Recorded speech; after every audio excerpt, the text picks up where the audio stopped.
Աստծո խաղաղությունը ամենքիդ հետ լինի, սիրելի եղբայրներ, քույրեր, մեր շաբաթօրյա երեկոյան պաշտամունքն է։ Եվ մենք ուրախ ենք մեր ունկնդիրների համար, ովքեր որ մեզ հետ միասին պիտի անցկացնեն այս ժամը Տիրոջը երկրպագելով։ Ուզում եմ մեր պաշտամունքը սկսենք 142-րդ Սաղմոսով։ Ես իմ ձայնովը դեպի Տերն եմ աղաղակում, իմ ձայնովը Տիրոջն եմ աղաչում, իմ հառաչանքը թափում եմ նրա առաջին, իմ նեղությունը պատմում եմ նրա առաջին։ Երբ որ հոգիս մաշվում է ինձանում, դու ճանաչում ես այն ժամանակ իմ գնացքը, այն ճանապարհումը, որ գնում եմ, որոգայթ լարեցին ինձ համար։ Նայիր աջ կողմին և տես, մեկը չկա, որ ինձ ճանաչե, ապաստանը կորավ ինձանից, մեկը չկա, որ իմ անձի համար հոգս անե։ Տեր, դեպի քեզ եմ աղաղակում և ասում, դու ես իմ հույսը, իմ բաժինը, կենդանյաց երկրումը։ Նայիր դեպի իմ աղաղակը, որ շատ խեղճ եմ, փրկիր ինձ իմ հալածիչներիցը, որ ինձանից զորավոր են։ Իմ անձը հանիր բանտիցը, որ գոհանամ քո անունիցը, արդարները կպատեն ինձ, երբ որ ինձ բարություն անես։ Սեներ, մենք պաշտամունքների ժամանակ քարոզիչները, երբ որ քարոզում են, ունկնդիր ենք լինում բազմաթիվ սաղմոսների։ Հերթական անգամ դու սաղմոս լսեցիր, 142-րդ Սաղմոսը։ Դավիթը քարայրում էր գտնվում, փախչում էր Սավուղի երեսից։ Եվ այնպիսի իրավիճակում էր հայտնվել, որ այս սաղմոսը ինքը գրեց։ Իրականում այս սաղմոսը, որ մենք հիմա հեշտությամբ ընթերցում ենք, կամ խոսում ենք և մարդիկ լսում են, գուցե շատ բան չասի, գիտեք, ինչու, որովհետև թե խոսողը, թե քարոզողը և թե լսողը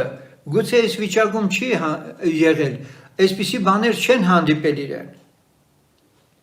Հետևաբար միայն Սուրբ Հոգին կարող է քեզ առնվազն գոնե հաղորդ անել Դավթի այն ապրումներին, որից էլ ծնվել է այս սաղմոսը։ Եվ այստեղ ես մի փոքր ուզում եմ, որպեսզի մենք կանգ առնենք և մտածենք։ Երբ որ մենք առհասարակ սաղմոսներ լինի, առակած գիրք լինի կամ որևէ պատմություն Սուրբ գրքից կարդում ենք, արդյոք մենք պես հարց տալիս ենք, իսկ ինչ կապ ունի այս սաղմոսը կամ ինչ կապ ունի այս պատմությունը ինձ հետ։ Երբևէ իմ մտքով անցնում է, որ ես ինձ այդպիսի հարց տամ։ Լավ, այդ մարդիկ որոշակի վիճակներից են, որ այս աղոթքները արել են, այս սաղմոսը հնչեցրել են։ Ես ինչի համար եմ ասում, որովհետև համոզված եմ, որ Աստծո Սուրբ Հոգին հենց այնպես չի շարադրել տվել, հենց այնպես չի, որ այս պերսոնաժների աղոթքները կամ սաղմոսները տեղադրել են։ Աստվածաշնչի մեջ Սուրբ Հոգին շարադրել է այնպիսի գաղափարներ ու մտքեր մարդկանց կյանքից,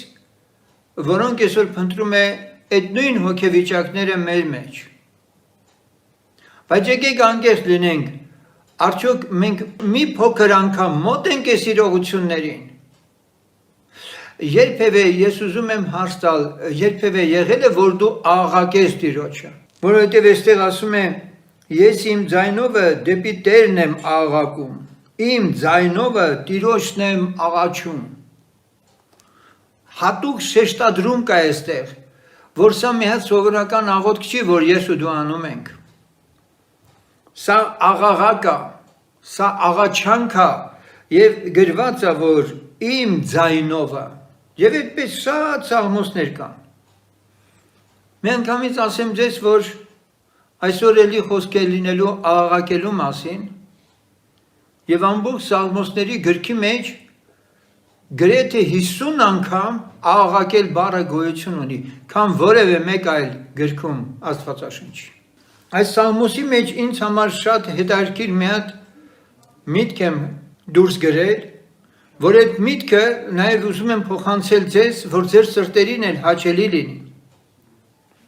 Սաղմոս 2-ն տեսեք վերջում ինչ է ասում. Արդարները կպատեն ինձ, երբ որ ինձ բարություն անես։ Երբ որ ինձ բարություն անես, արդարները ինձ կպատեն։ Սեներ, մենք շատ հաճախ ուշադրություն չենք դարձնում, թե ինչպիսի շրջապատ ունենք, ինչ միջավայրերում ենք ապրում մենք։ Եվ մի հատ էսպիսի հարց էլ, իսկ ինչպիսի միջավայր, ինչպիսի շրջապատ ենք ինքներս ուզում։ Եվ այստեղ ասում է այդ մասին, երբ որ ինձ բարություն անես, արդարները կպատեն ինձ, արդարները կպատեն ինձ։ Ինչի այսպիսի ցանկություն առաջացել Դավիթի մոտ, որովհետև Աստծո արած բարիքը Դավիթը ուզում է արդարների հետ կիսել եւ այդ բարությունը Աստծո ինքն ուզում է սրտանց իր բարեկամների արդարների հետ միասին վայելել։ Միայնակ չի ուզում ինքը վայելել։ Այդ բարությունը, որ Աստված արել է, ինքը միայնակ չի ուզում վայելել։ Իհարկե շատ հավատացյալներ, որ աղոթում են իրենց խնդրվածները բերում են, իրենց անձերի համար են խնդրում։ Սակայն այստեղ մենք տեսնում ենք, որ անկախ նրանից, որ Դավիթը շատ ծանր ու նեղ վիճակում էր գտնվում, եւ նրա կյանքը մազից էր կախված,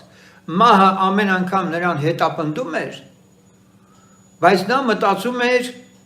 որ երբ Աստված իրան ազատի, բարություն անի, արդարները կպատեն իր շուրջը։ Գիտեք, մենք շատ ենք լսում այս վերջին օրերի մեջ, որ մոտեցել է հափշտակության ժամը։ Ես համոզված եմ,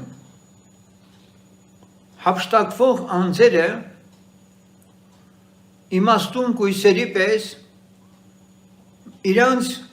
իմաստուն կույսերի միջավայրում են պահում։ Նրանք չեն ուզում զբաղվել ուրիշ բաներով։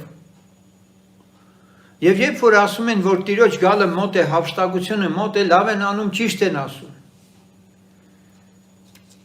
Արդյոք դու Սուրբ գրքից ունես հիմնավոր պատասխան այս հարցի։ Իսկ եթե հափշտակությունը այս վայրկյանին լինի, ես հափշտակվելու եմ, թե ոչ։ Դու ունես այդ պատասխանը։ Երբևէ դու հափշտակվելու մասին մտածել ես։ Երբևէ դու Աստծո խոսքի շրջանակներում իմացել ես, ովքեր են նրանք, որ պիտի հափշտակվեն։ Կամ կա այդպիսի հստակ մի սահմանում, որը բնորոշում է, ով է հափշտակվելու, ով է մնալու։ Որովհետև ինքը Տերն ասեց, երկուսից մեկը կվերցվի, մյուսը կմնա։ Հասկանում եք, երկուսից մեկը կվերցվի և մյուսը կմնա։ Երկու օքեան կողմում կլինեն, մեկը կվերցվի, մյուսը կմնա, աղորիքի աշխատելուց կլինեն, մեկը կվերցվի, մեկը կտուրի վրա և այլն։ Բայց Տեր Հիսուսը այնուամենայնիվ ինքը չի տալիս սահմանում է այստեղ, թե ինչու մեկը պիտի վերցվի, մյուսը պիտի մնա։ Եվ այստեղ մենք ակամայից ընկնում ենք ենթադրությունների մեջ, թե այդ մեկը սուրբ էր, արդար էր, արթուն էր, աղոթքների մեջ էր և այլ, շատ այդպես ինչքան որ մեր երևակայությունը կհերիքի, մենք որակումներ կտանք այդ անձին, ով որ հափշտակվելու է, բայց այդպես են մեր համար անորոշ կմնա։ Եվ ես ինձ համար Աստվածաշնչից գտել եմ շատ հստակ ու պարզ մի բանաձև,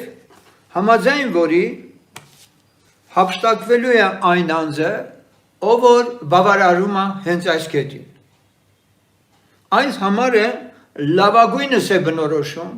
թե ով է հափշտակվելու։ Ես հիմա կընթերցեմ այդ համարը։ Ծննդոց գիրք 5-րդ գլուխ 21-րդ խոսքից։ Եվ Ենովքը 65 տարի ապրեց և ծնեց Մաթուսաղային։ Եվ Ենովքն Աստծո հետ վարվեցավ։ Մաթուսաղային ծնելուց հետո 300 տարի և տղերք և աղջիկերք ծնեց։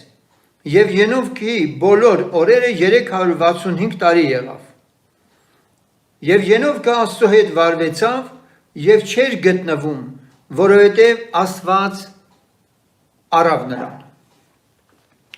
Մենք այստեղ երկու անգամ տեսնում ենք, որ գրված է։ Առաջինը Քիչ առաջ լսեցինք եւ Ենովքը Աստծո հետ վարվեցավ, Մաթուսաղային ծնելուց հետո 300 տարի։ Մաթուսաղային ծնելուց հետո Աստծո հետ վարվեցավ 300 տարի։ Ուրեմն 65 տարի ապրեց, Մաթուսաղային ծնելուց հետո շատ հստակ գրված է 300 տարի, շատերը 365 տարի են ասում, բայց այստեղ մենք պարզ ենք կարդում։ 300 տարի ինքը Աստծո հետ վարվեցավ եւ տղերք եւ աղջիկեր ծնեց եւ Ենովքի բոլոր օրերը 365 տարի եղավ եւ Ենովքը Աստծո հետ վարվեցավ եւ չէր գտնվում, որովհետեւ Աստված արավ նրան։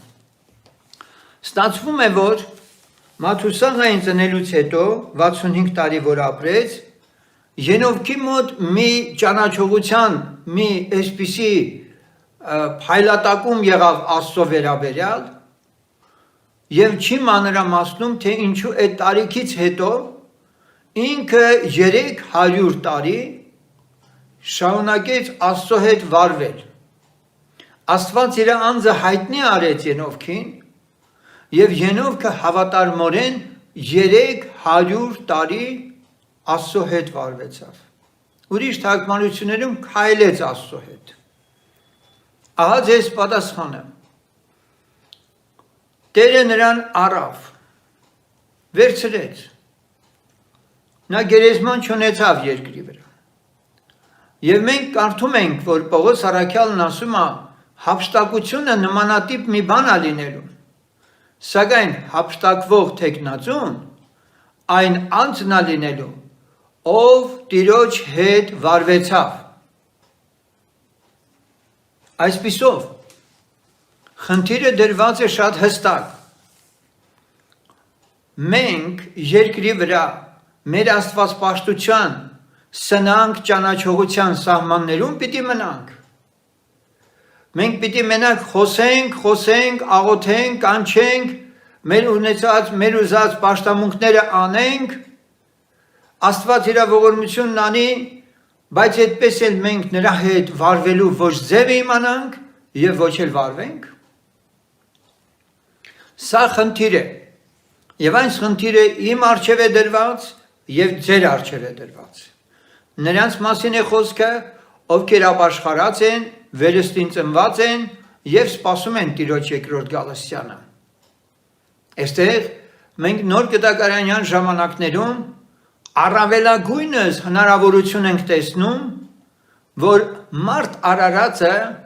կարող է Աստծո հետ վարվել, քան այն ժամանակ, երբ որ մենք քիչ առաջ լսեցինք, որ մարդկությունը նոր էր աճում, բազմանում եւ շատանում երկրի վրա։ Եվ այսպես, եւ ահա բացահայտվում է շատ կարևոր մի բան, որ Աստված իր Սուրբ Հոգին ուղարկել է մեր մեջ, որ այդ նույն Հոգին, որ Քրիստոսին հարություն տվավ մեռելներից, մեզ այսօր երկրի վրա Աստծո հետ վարվելու կարողություն տա։ Այսօր մենք սրա մասին պիտի խորհենք։ Արդյոք խորն ենք հասկացել սա, որ Սուրբ Հոգին եկել է մեր մեջ, որ Աստծո հետ վարվենք մենք։ Ես գոհանում եմ Աստվածանից, շնորհակալ եմ Տերիցը, որ Աստված մեզ տանում է իր խոսքի ճշմարտությունների խորությունների մեջ։ Նաև պիտի ասեմ ձեզ, Աստված շատ է սիրում ձեզ, ինձ էլ, որովհետև իր խոսքը լսողներ կան, իր խոսքի մեջ հաստատվողների ձգտումը Աստված կատարում է եւ բացում է իր ճշմարտությունը։ Սա մի հատ փոքրիկ թերևս համար է, գողտրիկ այդպիսի համար, որի վրա հնարավոր է այդքան էլ ուշադրություն չդարձնեն շատ-շատերը, սակայն սա հայտնության կերպ է հնչում այսօր ինձ համար եւ քեզ համար, որ եթե ես այն քրիստոնյան չեմ, որը ինքնաբավ ձևով ինքն իրեն բավարարել է կարծես, իր պաշտամունքներով, իր աղոթքներով, իր եկեղեցական ծառայությունով եւ քարոզչությունով, սակայն Նրանք, ովքեր որ չեն բավարարված այսքանով եւ հասկացել են մի բան, որ Աստծո հետ վարվել հնարավոր է, այսպիսի անձիկ պետք է մի հատ հարցեր պատասխանեն։ Եվ հիմա սիրելիներ, եկեք փորձենք հասկանալ, որն է այն մեխանիզմը Աստծո հետ վարվելու։ Իհարկե, շատ անգամներ լսած կնեք եւ ես էլ շատ անգամ քարոզիս մեջ ասում եմ, լսել Սուրբ Հոգու ձայնը, առաջնորդվել, դա վարվել է նշանակում։ Այո, սա թերևս ճշմարտություն է, սակայն այնուամենայնիվ սա այդքան էլ մեծ արձագանք չի գտնում շատերի մեջ, որովհետև դարձյալ սա մնում է մի հատ գեղեցիկ հույս կամ փափակ, երազանք, եւ շատերը ի վիճակի չեն Աստծո ձայնը լսելով առաջնորդվել։ Եվ հիմա գնանք պատճառների մեջ։ Որն է այն պատճառը, որ Աստծո խոսքի մեջ եղած այդ պահանջը այնուամենայնիվ, որ նաև երբ որ գա ձեզ ամեն ճշմարտության պիտի առաջնորդի, սովորեցնի եւ այլն, ինչու սա այս հարցը, որ անընդհատ ասվում է, բայց այնուամենայնիվ մեխանիզմը այդպես է չի գործում շատերի կյանքում, որն է այն ճանապարհը, որ վերջի վերջո մեզ այդ մութ անտառից դուրս կբերի եւ ցույց կտա այդ ճանապարհը, եւ մենք այլևս Աստծո հետ վարվելով կանցկացնենք մեր երկրավոր կյանքի հետագա ընթացքը եւ երանելի են ժամանակները կգա մեր համար, որ լսելով Աստծո ձայնը կառաջնորդվենք։ Իհարկե մի փոքր հեստեղ ուզում եմ կանգ առնել խոսել իմ մասին, ես այսօր 65 տարեկան եմ։ Ես այսօր փառք Աստծո իմ հավատքի կյանքի որոշակի ընթացքից մեջ Աստծո մասին ունեցած գիտելիքները, Աստվածպաշտության մասին ունեցած իմ գիտելիքները, վարդապետությունը, նրա ձայնը լսելու, առաջնորդվելու խնդիրը կա, բայց սա էլ ինձ այլևս չի բավարարում, որովհետև այսօր այդ համարը որ ասում է Աստծո հետ վարվեց, իմ համար շատ ավելի խորը նշանակություն է ձեռք բերել։ Եվ երբ որ այս մասին ես մտորում ու խորհում էի, ես ինձ բռնեցի մի կետում, որ այնուամենայնիվ նրա հետ սիրո կենդանի հաղորդակցության ներքին ձգտումը դեռևս այն մակարդակի վրա չէ, ինչ որ Աստծո խոսքը պահանջում է մեզանից։ Ինչու եմ ես սա այսպես ասում։ Իհարկե եղել են իմ կյանքում աղաղակներ, բարի բուն իմաստով, եղել են իմ կյանքում արցունքներ, ինչպես ձեր կյանքում, սակայն ես այսօր ուզում եմ նաև ուշադրություն դարձնենք, որ Տերը երկնքից իսկապես ուշադրություն է դարձնում մեր սրտերին եւ այն աղաղակին, որ մեր սրտերից բարձրանում է իրեն։ Գիտեք, աղաղակների շատ տարբեր տեսակներ գոյություն ունեն։ Ես ուզում եմ Սուրբ Գրքից սկզբում անդրադառնալ աղաղակների մի քանի տեսակներին։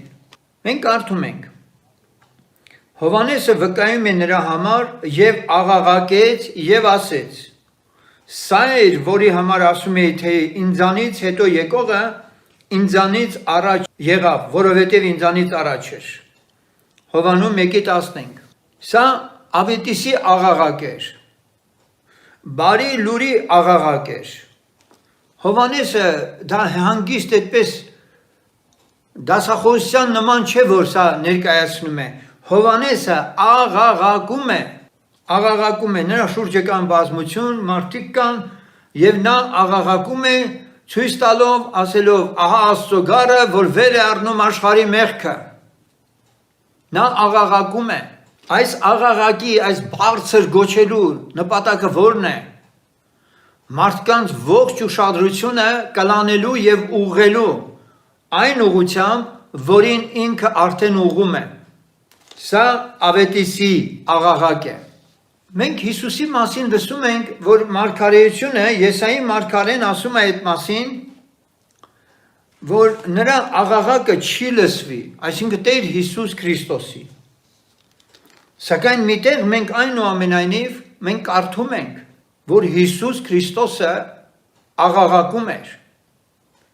Եվ տոնի վերջին մեծ օրումը Հիսուսը կանգնած էր, աղաղակեց եւ ասեց. Եթե մեկը ծարավ է, թող ինձ մոտ գա եւ խմե։ Հովաննու 7:37։ Հիսուսը դասախոսություն չէր կարդում, նա աղաղակում էր, որովհետև բան ուներ տալու մարդուն, նա հրավիրում էր և սա հրավերի աղաղակ էր, Հովհաննեսը ավետիսի աղաղակ էր անում, Հիսուսը հրավերի աղաղակ, և որն էր այս բարձր ձայնով աղաղակելու նպատակը, որպեսզի որքան հնարավոր է շատ ավելի հեռվում լինողը անգամ լսի սա։ Պիտի ասենք, որ երբ որ Հիսուսը ինքը շրջում էր, դեռ մենք էլի կանդրադառնանք Տիրոջ գթությանը, ողորմությանը, և ժողովուրդն էլ աղաղակում էր Հիսուսին ամենատարբեր աղաղակներով, ամենատարբեր, քիչ հետո կլսենք այդ աղաղակներից մի քանիսը, ինքը այնուամենայնիվ այդ աղաղակը լսելով արձագանքում էր, այսպիսով աղաղակողը նպատակ ունի, որ իր աղաղակը արձագանք ունենա։ Հովհաննես 11:43-ում կարդում ենք, որ երբ որ Հիսուսը Ղազարոսի գերեզմանի մոտ էր կանգնած, գրված է եւ այս ասելով, այսինքն երբ որ հորը աղոթք անելով ասեց, ես գոհանում եմ քեզանից, որ դու ինձ միշտ լսել ես եւ այլն, եւ սա հիմա ասում եմ, որպեսզի իմանան է ժողովուրդը, եւ այս ասելով մեծ ձայնով աղաղակեց. Ղազարոս, դուրս եք։ Սա հրաման աղաղակ էր։ Սա հրաման աղաղակ էր մեռելին։ Ղազարոս, դուրս եք։ Եվ այս աղաղակ հրամանը հնարավոր չէր, որ չկատարվեր։ Այս ասելով մեծ ձայնով աղաղակեց. Ղազարոս, դուրս եք։ Ասացինք, որ բժշկությունների, վշտերի, տառապանքների եւ այլնի համար մարդիկ աղաղակում էին դեպի Տերը։ Աղաղակի մի ձև էլ կար, որը սարսափից ու վախից էր։ Մատթեոս 14:26-ում գրված է. Եվ աշակերտները, երբ որ տեսան նրան ծովի վրա գնալիս, շփոթվեցան եւ ասեցին, թե աչքի երևույթ բան է, եւ վախից աղաղակեցին։ Աղաղակում էին վախից, սարսափից աղաղակում էին։ Սա հաստորեն ինչ աղաղակ էր, այս աղաղակին ինչ անվանենք։ Գլուխը կորցրած մարդու աղաղակ, չկենտրոնացված մարդու աղաղակ, վախի սարսափի մեջ գտնվող անձ աղաղակում է իր համար։ Եվ տեսնելով, որ քամին սաստիկ է, վախեցավ, եւ երբ որ սկսեց ընկնվել, աղաղակեց, ասեց. Տեր, փրկիր ինձ։ Մատթեոս 14:30։ Տեր, փրկիր ինձ։ Պետրոսն վախից, սարսափից աղաղակ կա։ Այնուհետև մենք տեսնում ենք ժողովուրդներն են աղաղակում։ Եվ երբ որ ժողովուրդների աղաղակը փորձում են քահանաները, իշխանավորները եւ այլն լռեցնել տալ, Տերն ասում է քարերն անգամ պիտի աղաղակեն, եթե սրանք լռեն։ Եթե դու չաղաղակես, քարերը աղաղակելու են։ Ուշադիր եղիր, ես այսօր աղաղակելու վրա շատ շեշտ եմ դնելու, որովհետև քո եւ իմ հոգեվոր մակարդակը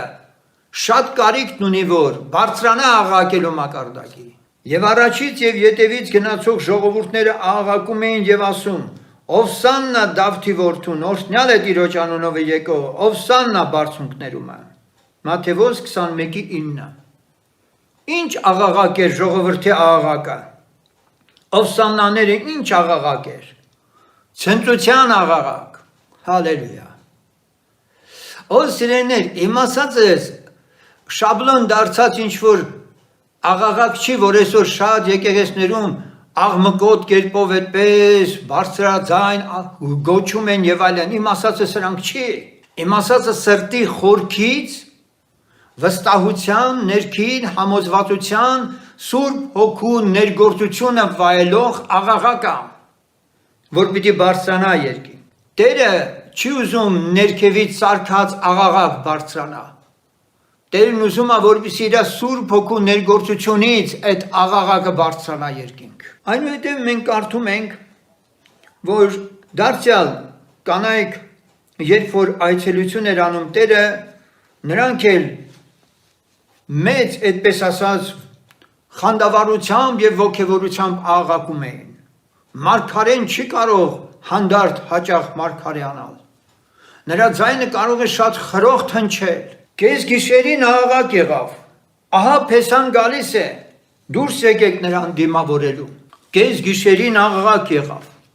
շատ բարձր ձայնով հնչեց սա։ Դուրս եկեք նրան դիմավորելու։ Ուրեմն այդ աղաղակն անգամ, այդ ձայնը, որը պետք է հնչի, շատ ջրերի ձայնի պես, բարձրաձայն աղաղակի պես պիտի հնչի։ Եվ Աստծո հոգով լցված իմաստուն կույսերը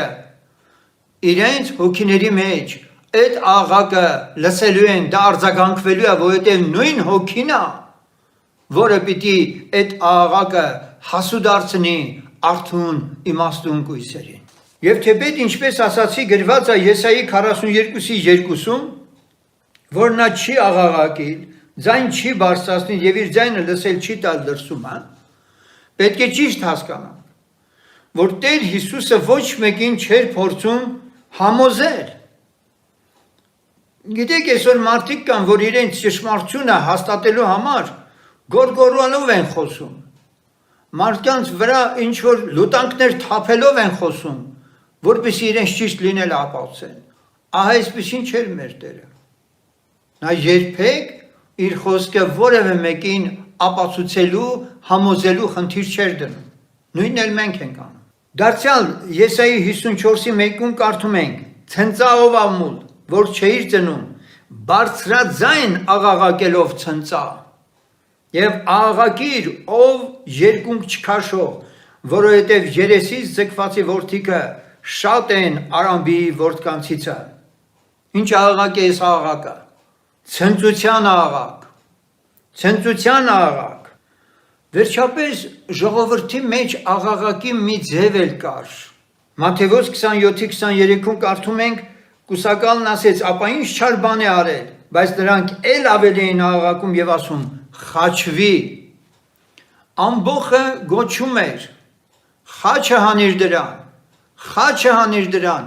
աղաղակում էին, ցանկություն էր սա։ Ժողովրդի ձայնը բարձրացել էր եւ նրանք դատաստանի ծարավ ունեին։ Նրանք Հիսուս Քրիստոսին ուզում էին խաչի վրա տեսնել, աղաղակում էին, իրենց պահանջն էին իրենք առաջ քաշում։ Սա դատապարտության աղաղակ էր։ Մատթեոս 27:46-ում կարդում ենք. «Եվ ժամը 9-ի դեմ Հիսուսը մեծ ձայնով աղաղակեց, մեծ ձայնով, եւ ասեց. Էլի, Էլի, լամա սաբակտանի, այսինքն իմ Աստված, ինչու թողեցիր ինձ։ Եվ սա մեծ ձայնով ինքը կանչեց, շատ բարձր ձայնով, որ ամբողը լսեց իր ասածը,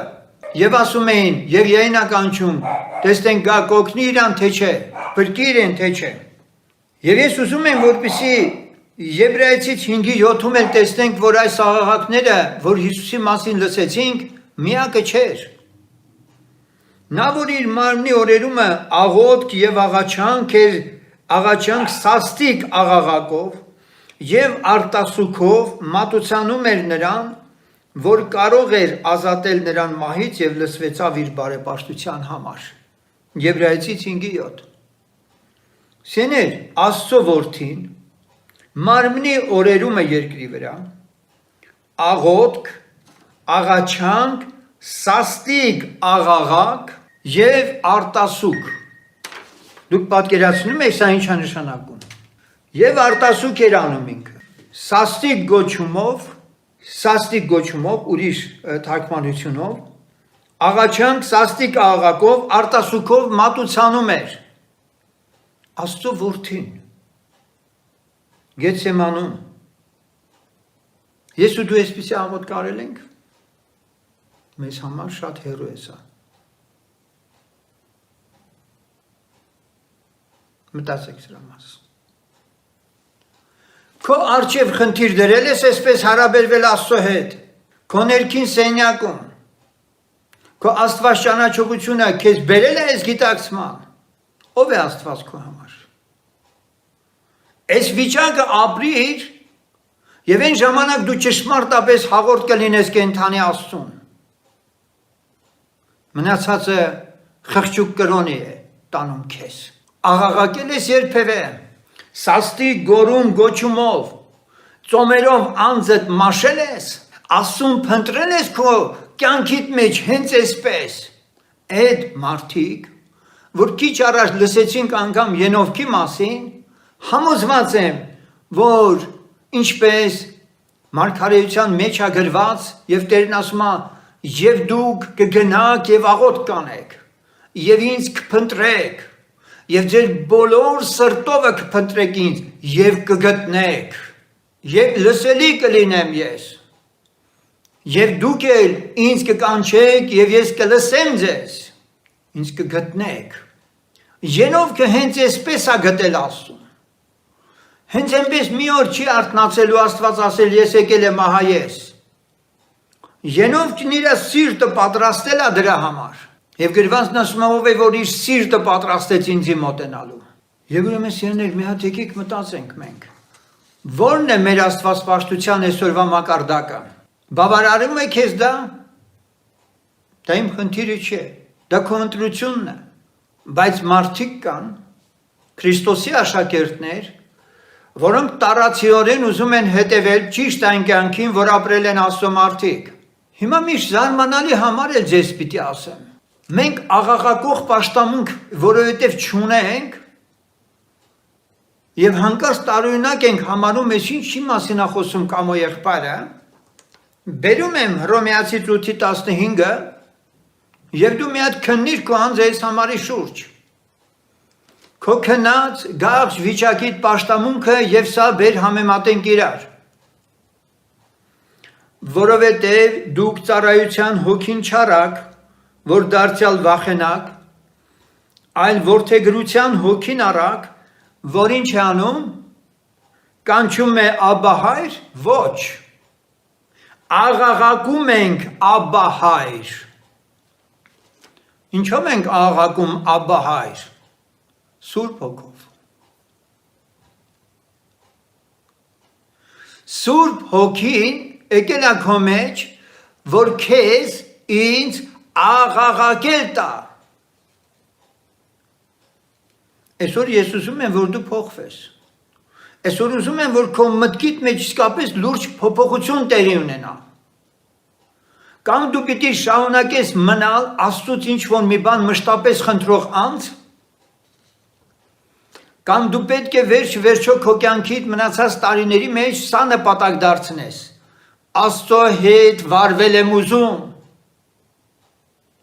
Աստծո հետ քայլել եմ ուզում, Աստծո Սուրբ Հոգին նախանձի է գրգռում գրված է։ Ես սրա կարիք ունեմ։ Աստված ինձ բերել է այդ գիտակցման եւ Սուրբ Հոգին ինձ ասում է. «Ռդայ կամո»։ Ռդայ կամո։ Ռդայ ինչ է նշանակում։ Ողբա, աղաչիր, աղաղակիր։ Ինձ համար է ասված։ Քեզ համար էլ է ասված։ Եվ երբ որ Աստված կտեսնի, որ իմ աղաղակը բավարար է իրեն, նա իր անձը ինձանից չի ծածկի։ Հափշտակվողներն այսպիսիներ են լինելու։ Այսօր Տերը ուզում է իրան փափագենք։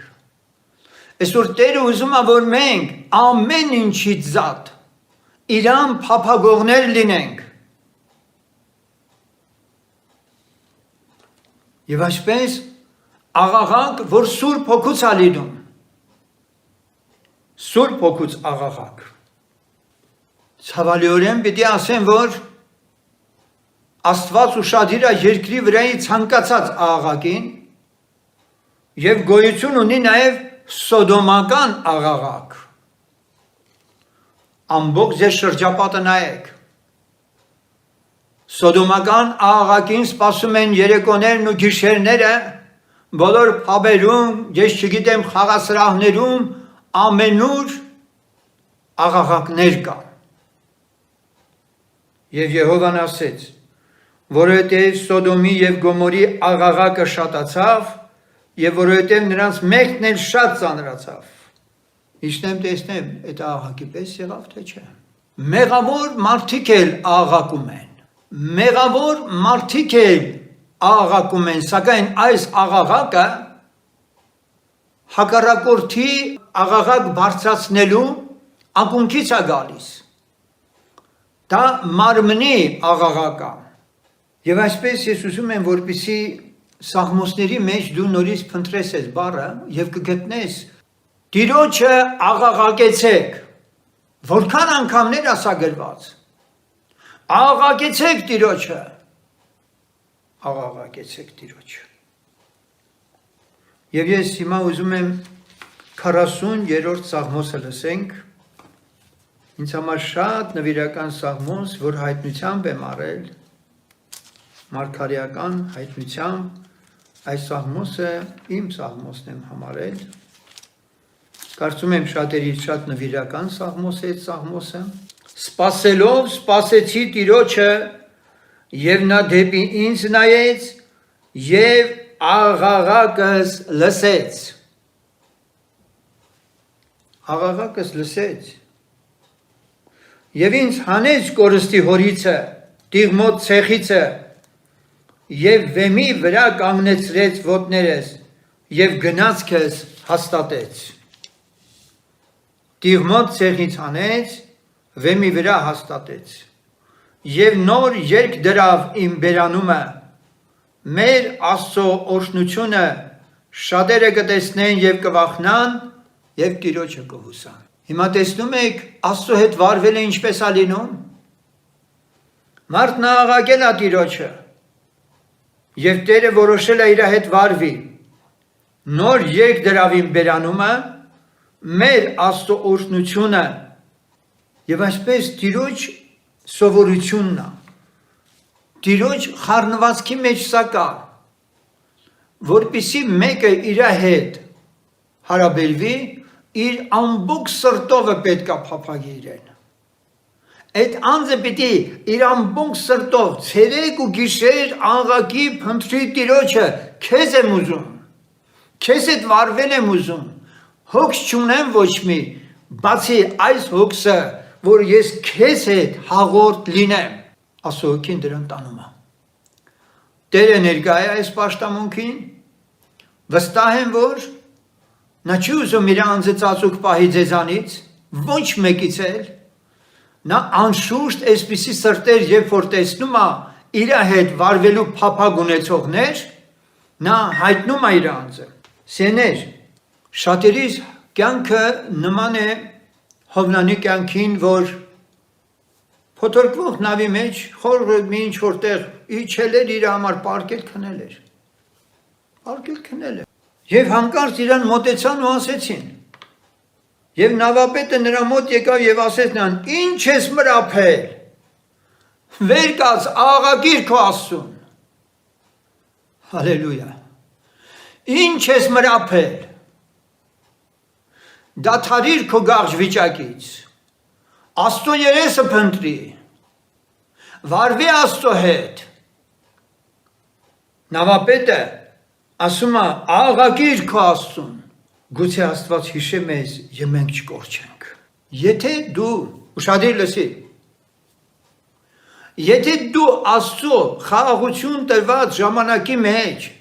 չես աղաղակում Աստծուն, ուշադիր լսի, քեզ կվերցնեն գցեն փոթորկալից ծովը, գետի փորից Հովնան կաղաղակես Աստծուն։ Եվ Հովնանը ասում է, որ գետի փորից անդունդի միջից իր աղաղակը բարձրացրեց Աստծուն։ Ահա թե ինչ է նշանակում մրափած վիճակում լինել Աստծո զավակին,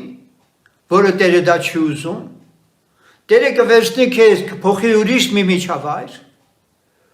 եւ դու կսկսես աղաղակել արդեն։ Սա շատ ցավալի մի իրավիճակ կլինի, որը հար եւ նման է 107-րդ Սաղմոսի մեջ գրված վիճակին։ 107-րդ Սաղմոսի մեջ մենք կարդում ենք, թե ինչպես է Աստված մարդուն բերում այդ վիճակին, որ աղաղակել տա, որպեսզի ինքը իր ձեռքը մեկնի։ Մենք կարդում ենք այդ մասին, որ ամբողջ Սաղմոսը ես չեմ ընթերցի, երկար կքաշի,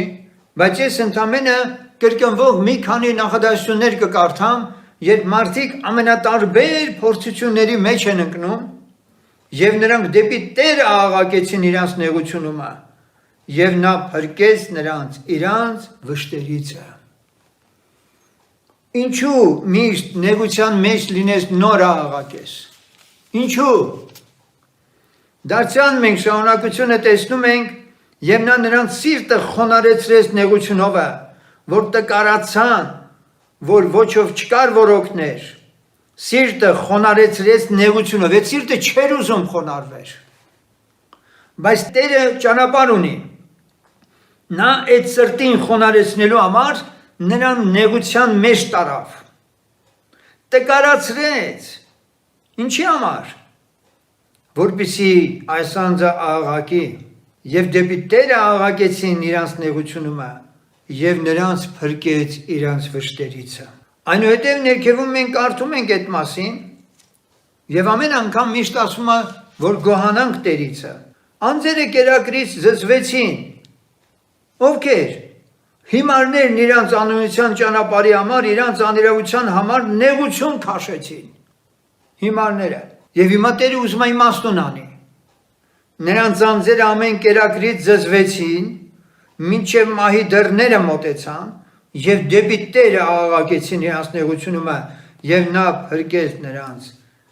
փրկեց իրանց վշտերիցը։ Եվ այսպես Տերը այս սաղմոսի մեջ նշում է բազմաթիվ երևույթներ, բազմաթիվ վիճակներ, երբ որ անձիկ, որոնք խոնարհված չեն ուզում խոնարհվեն, Աստված ունի հնարքներ։ Ջրերի լիճ է փոխում անապատը, երկիրը ջրերի գնացքով է լցնում եւ այնտեղ բնակեցնում է սովյալներին եւ այլն,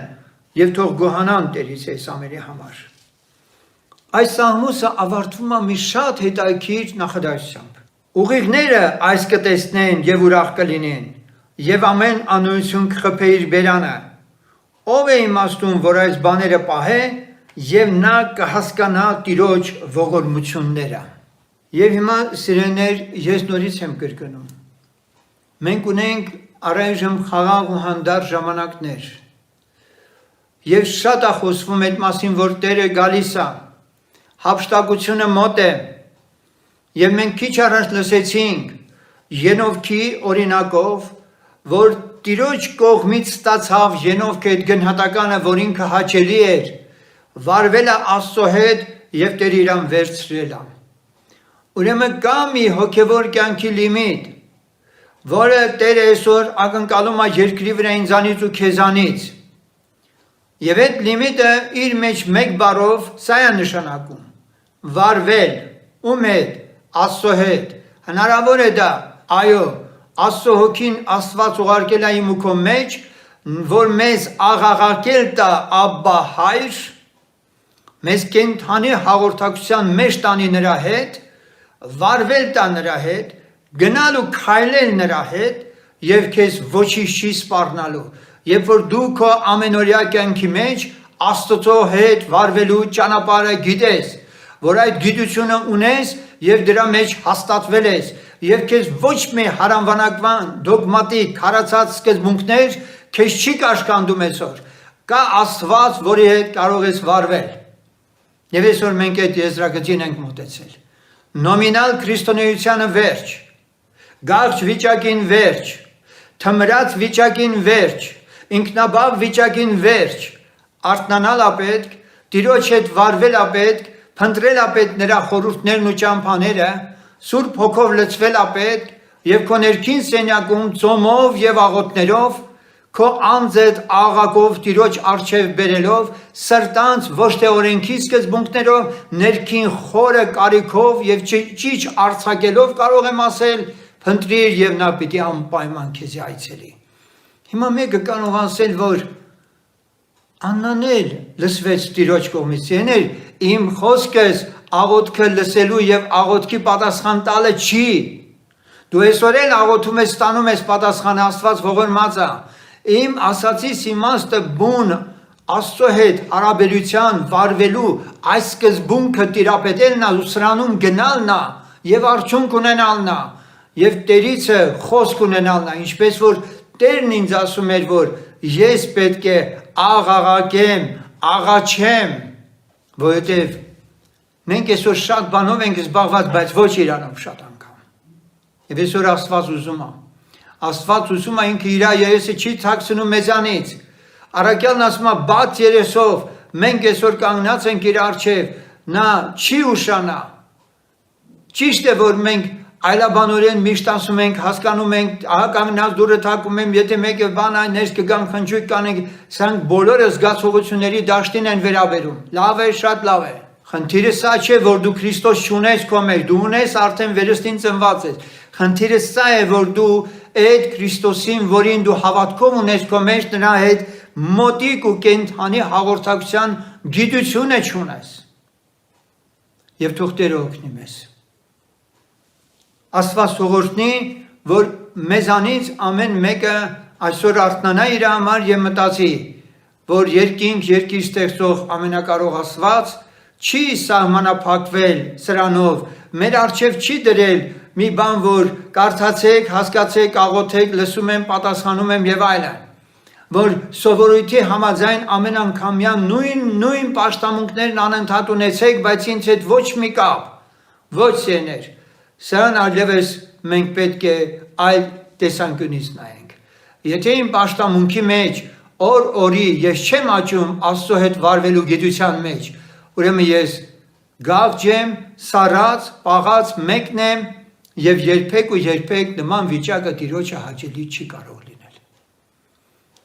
Ես քաջալերում եմ քեզ, որ այսօրվանից սկսած մտածես այս հարցի շուրջ, եթե չես ուզում հափշտակությունից ուշանաս եւ ցավալի